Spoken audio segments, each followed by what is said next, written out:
Good morning. I'm Chris Williams, winemaker at Meerlust Estate here in Stellenbosch in South Africa. And I'm going to be taking you through a brief vertical of the wines that you're going to be tasting tonight in Canada with John. He's put up a really great lineup of Meerlust Rubicons, and then also a little Cabernet Sauvignon at the end. So a little bit of history about the Meerlust Estate and the Rubicon. Meerlust is one of the oldest wine producing estates in South Africa, dating back to 1693. And it was originally bought by a German immigrant who named the farm Meerlust, which means love of the sea or pleasure of the sea. And the reason for that is the Atlantic Ocean is only 4 or 5 kilometers from where I'm standing now, in a southerly direction. And that really helps to keep our vineyards cool in summertime when the grapes are growing. So it's a great name for the property because it really reflects the terroir of the site. The estate today is owned by Hannes Meiberg, whose family bought Meerlust in 1756. So he's the 8th generation of his family to run Meerlust. So it's also the oldest family-owned wine estate in South Africa, along with being one of the oldest estates as well. So that continuity of ownership for over 200 years really does come through, I think, in our philosophy, our winemaking philosophy. And along with our respect for terroir and reflecting Stellenbosch, those three things all go together to allow us to produce the kind of wines that we do, the character of wines that we try to produce at Meerlust. Rubicon itself has been made at Meerlust since 1980. Up until that point, Meerlust really made its name with Cabernet Sauvignon, pure Cabernet Sauvignon. But of course, during the late 70s, Nico Meiberg, Hannes' father, and my predecessor, Giorgio Dall'Essier, were experimenting with the Bordeaux varieties. And in 1980, they made the first Bordeaux blend, which of course became Rubicon. Rubicon is always composed of Cabernet Sauvignon predominantly, Merlot, Cabernet Franc, and since 2008 we've been using Petit Verdot as well in the blend.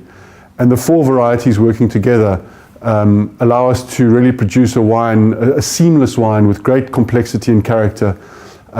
It's a great structured wine with wonderful fruit intensity, ageability, and we believe a real Stellenbosch character, not only Stellenbosch, but also I don't think this wine could be made anywhere else because of the combination of terroir and grape variety and the history that we have here. I think Meerlust Rubicon is rightly considered one of the iconic wines of South Africa, known all over the world, which is probably one of the reasons why you're having this tasting in the Northern Hemisphere in Canada tonight. So I'm very pleased to be able to briefly take you through the wines that John has assembled for you. So starting off, we're going to go from oldest to youngest and then finish off with the Cabernet with something special at the end as well. So starting with the Rubicon 1996, I was actually here when this wine was made, but I was in the junior winemaker position. This wine was made by my predecessor Giorgio. And it's a really classical vintage of what I would call old school Rubicon, in that it's 70% Cabernet Sauvignon, 20% Merlot, 10% Cabernet Franc, so very, very classical proportioned wine in terms of its varietal makeup. And it was from a relatively cooler vintage, which, if I recall, initially was considered quite a reserved vintage. The wines didn't show a lot of charm when they were young. But in about 2005, I think it was, we had a big vertical of Rubicon where we put almost all the vintages up, and funny enough, the 1996 was the most preferred wine at that tasting. So it was what I would call one of those sleeper vintages, which took time to really build up its personality. And what we see with our Rubicons going back, what's now, 37 years, is that there's certain types of vintages. We get the classics, like 1980 was one, 84, 1995, 2000, funny enough also 2005. Seems to be the fives and the noughts were often what I would consider classical vintages. We then get the lighter vintages, which still have the complexity of that we look for in Rubicon, but don't have the power and the width of flavor that we get in certain vintages like 09, 05. And one of those sorts of vintages is 08, which you're going to be tasting later on tonight. And what's great about those sorts of vintages is that they tend to mature a little bit earlier, so you can drink the wines and approach the wines earlier and leave your bigger, brutish, more brutish wines like the 05 and the 2010, for example, to age a bit longer. And then we also have the really, what I would call the New World style Rubicons. And that's not by design, it's just the vintages that come through like that. And the two that immediately come to mind are the 2001, which fortunately you're going to be tasting tonight as well, and then the 2009, which you're also going to have at the end of the lineup. And these wines show a combination of the classical vintage, which is the power, the intensity of flavor, the structure, but they also have incredible concentrations of fruit, which makes them almost immediately approachable, and they have incredible concentration of tannin, which gives them the ageability, but the tannin is extremely ripe. So from a very early stage, the tannin is very silky. And that's mainly got to do with the climate of those vintages, 01 and 09, long, hot, dry summers. The fruit ripens to perfection, but always moderated by that cool climate that comes off the sea. So those are kind of a roundup of the three styles of Rubicon that have emerged over the last almost 40 years of the wines that we've produced. So that accounts for the 96. Bear in mind also that all of these wines are generously wooded. They spend considerable time between 17 months and 24 months in barrel. Always a good quantity of new oak, very much vintage dependent. And that also helps to tame the tannins, and it gives the wine time to marry itself, to ameliorate, and to soften in barrel. And that's an important step for the winemaking process. We only obviously use the best French oak for that process. And along with the terroir and the winemaking techniques that we use, the aging is very important. We tend to age also for 2 years in bottle before release. So typically Rubicon is 4 years of age before it even goes onto the market. But having said that, I find that depending on the vintage, Rubicons really start coming around after about 7 or 8 years in bottle, and then start building up their personality. And we're amazed, we've got wines going, as I say, going back to 1980, still very much alive, offering a lot of drinkability, a lot of enjoyment. I'd say probably 80 to 83 have peaked and are still drinking beautifully, but are coming off their peak, where something like the 84 is still very much on peak. 89, also 91, fantastic vintage. So the ageability of the wine also is quite vintage specific. The next wine that you're going to be tasting is the 2001, which, as I mentioned earlier, was a standout vintage in that it offered that real kind of New World opulence, density of fruit, and quite big structure. But having said that, the tannins are incredibly soft and silky, making for very early drinkability. I've got this trophy here next to me, which is the Pichon Lalande Trophy, which is given at the International Wine and Spirit Show every year, which was awarded to the Rubicon 2001. And it's awarded to the best Bordeaux blend in the show. And obviously it was sponsored by Chateau Pichon Longueville, Madame Comtesse de Lancasang, in the heart of Pauillac, so they know a thing or two about Bordeaux. And anecdotally, we heard via the grapevine that when this wine was being tasted, there were a lot of French judges in the lineup, and they were delighted because they all agreed that this particular wine, of course they didn't know what it was the wine of the show, and they were absolutely convinced that it was Bordeaux, and were shocked when eventually the trophy was awarded and the wine that they had so highly scored and thought was classic Bordeaux happened to come from Stellenbosch. And it's not the first time. Canon Corp has won this trophy a couple of times, and of course Vergelegen, our neighbours down the road. So I think that goes to show, a long way to show how Stellenbosch is often straddles the divide between old and new world. Even the sort of the real Bordeaux aficionados sometimes confuse great Stellenbosch Bordeaux blends like this with their own wines because it's got that classical element. But in a vintage like 01, it's got such power and opulence. It makes the wines very, very attractive. This was awarded in 2006, so the wine was relatively young. And so it was great to get that accolade.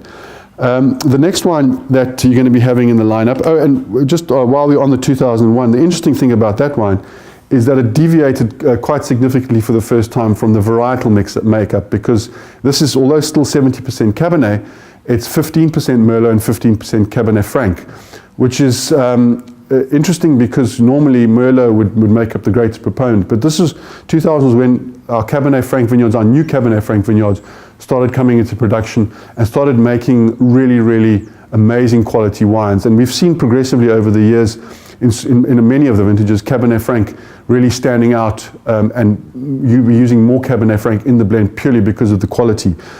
And in the last 5 years, it's become more and more difficult actually to assemble the Rubicon blend, because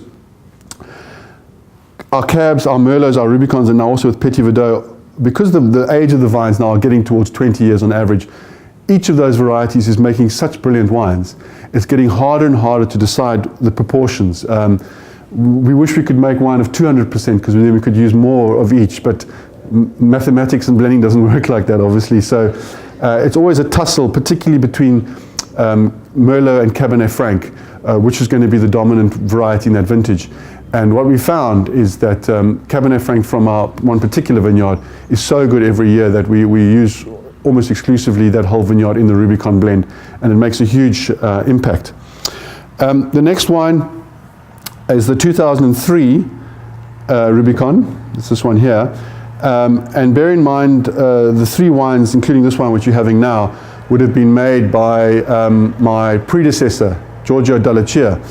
And from the next wine onwards are my wines. So this was quite nicely his last vintage at Meerlust, 2003. And it was a great vintage. It was a nice way for Giorgio to bow out and retire. And it's actually the wine I've got in my glass now. And yeah, it was what I'd call those classic vintages with a lovely cold winter before wet winter in 2002, and then going into a long, hot, dry summer, always moderated by that sea breeze. So it's a very, very classical Rubicon, and being now 13 years of age, 14 years of age, really drinking beautifully now, which is why I chose to open this one today, this morning, to drink with you. Interestingly enough, the previous vintage, 2002, so Giorgio's penultimate vintage, we actually didn't bottle a Rubicon. We've got a philosophy here at Meerlust that in some vintages, when you feel the wine doesn't have the intensity of flavor and the complexity that we look for, we don't bottle that wine as Rubicon, but we happily release it as our second vintage, a second wine called Meerlust Red. And so the 2002 was released as Meerlust Red. A lovely wine, great sort of Meerlust qualities that we look for, but it just doesn't have that depth of flavor that we look for in the Rubicon. And we've done that 4 times in the last 37 years. We did that in 1985, 1990, 2002, and again in 2011. And touch wood, since 2011, it often happens once a decade. We haven't had a red vintage. We obviously prefer to bottle Rubicon if quality allows. But I'm thinking, I have a theory that as our vineyards get more established and older, and the root systems get deeper, the vines are able to resist the fluctuations in climate more and are able to really produce better quality wines every year, which is why we're so excited about the wines we're producing today, but also about the wines that are coming in the future, because we've got very, very healthy vineyards. They're starting to become 20, almost 30 years of age in some cases. As everybody knows, older vineyards produce better quality wines. So this is the 2003, and right now I could probably talk about the characters that you can look for in Rubicon. Always at this age, lovely dark ruby color, starting to get a little bit of gradation around the edges, starting to show a little bit of maturity, lovely sort of mellow look about it. And then on the nose, for me, this is classic Rubicon. Your initial aromas, very, very concentrated black currant, cassis, lovely kind of wine gum character, very lovely pure fruit on the nose. And then because the wine's got some age now, starting to develop tertiary flavors, a little bit of earthiness, some mushroom character, some savoriness, a little bit of meatiness. It also has what I would call a herbal licorice quality. So if you can imagine some fennel, it's always got this fennel top note as well, and that comes from the Cabernet Sauvignon that we get in this area. It always got that little bit of herbal quality and in a riper vintage like 03, it gets this depth of licorice as well. And then obviously you get this lovely minerality coming through in the wines. All of our soils here at Meerlust are decomposed granite. So we have this wonderful stony quality that comes through on the wines. Whether it comes directly from the soil, we can argue about that. But the combination of the grape variety, the soil, and the location closest to the sea perhaps as well, you get this wonderful stoniness.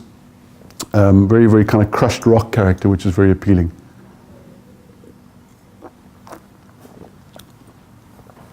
On the palate, 14 years of age, wonderful fruit intensity initially.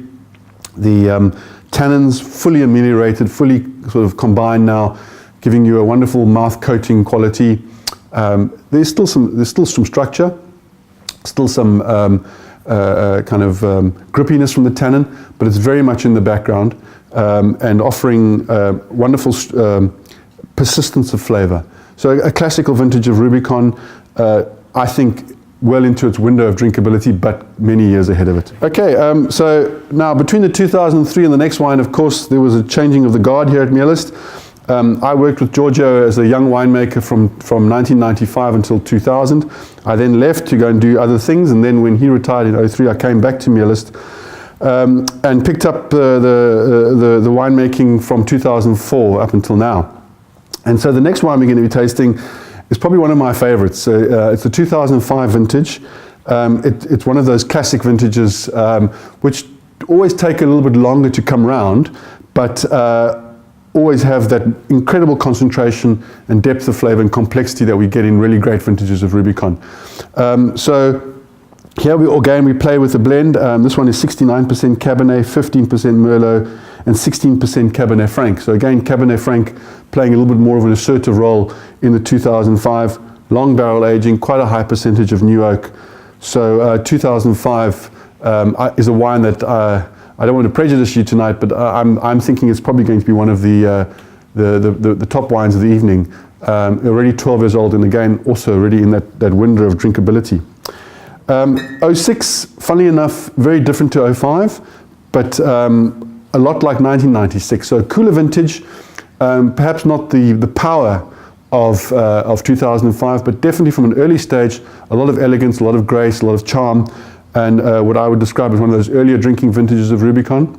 But having said that, I've had a bottle recently, still very much on the up in terms of its drinkability, and who knows how long that wine will last for. I think it's got the structure and the fruit character to last almost indefinitely. The next wine is the 2007. We've got a nice lineup here, and this one kind of falls between the two of those, 05 and 06. It was one of those more New World vintages, so the wine had a lot of opulence, a lot of silkiness of tannin, and a lot of fruit right up front. But again, that tannin, particularly from the Cabernet, and also the Cabernet Franc, which is important for ageability, pushing the wine through for many years still to come. And what we've also seen, in the early days, Rubicons, the alcohols were around 12.5, 12.7, 12.8. And then the late 90s, early 2000s, the alcohol started to go up because our vineyards that we planted in the mid-90s started coming into production. They were young, they were healthy, they had lots of leaves, so they started producing more sugar. And we noticed with a little bit of concern that the wines were creeping up in alcohol. Always balanced, always fresh, but the alcohols were going up. And something we've tried to do in the last 10 years is to moderate those alcohols down again. And we've seen with the dropping in production, but also the age of the vines, that's also happened. And I hope that you'll notice that through the rest of the tasting. Then moving on to 08, which I think was a lot like 2006. So we could, a lot of the comments I've made about 06 you could apply to this. The only the notable thing about 08, of course, is that it was the first time that we used Petit Verdot. A tiny amount in this vintage. We had a very small quantity. My notes don't actually even say Petit Verdot because I think it was just less than 1%. But we did use a bit of Petit Verdot in this vintage. And it's started to, I think you can probably get a sense of it now, but progressively over the years, Petit Verdot has played a bigger role in our wines, and probably very much so in the next wine, the Rubicon 2009. And I always rise to my feet when I taste this wine because I have such enormous respect for the 09 vintage. So far in my 20-year winemaking career, 09 has been the best vintage by far. Pretty much in all the wines that I've made and been involved with, 09 has just shown such incredible everything. It's a wine, I'm not going to wax too lyrical, hopefully the wine will speak for itself, but it had everything going for it. Purity of fruit, intensity of flavor, wonderfully ripe tannins, secondary and tertiary flavors coming from the soil and the climate. It was a wine that from very early on, even before we started harvesting, you could tell it was going to be a great vintage. Very, very thick skins, tiny berries, relatively moderate crop, so we didn't get a lot of wine in that year, but it made wine which is, I still think that the Rubicon 09 is still the best wine I think I've ever made. So hopefully it carries the banner tonight as well with your tasting. And again, Petit Verdot playing a role here, Cabernet Franc playing an assertive role in 2009.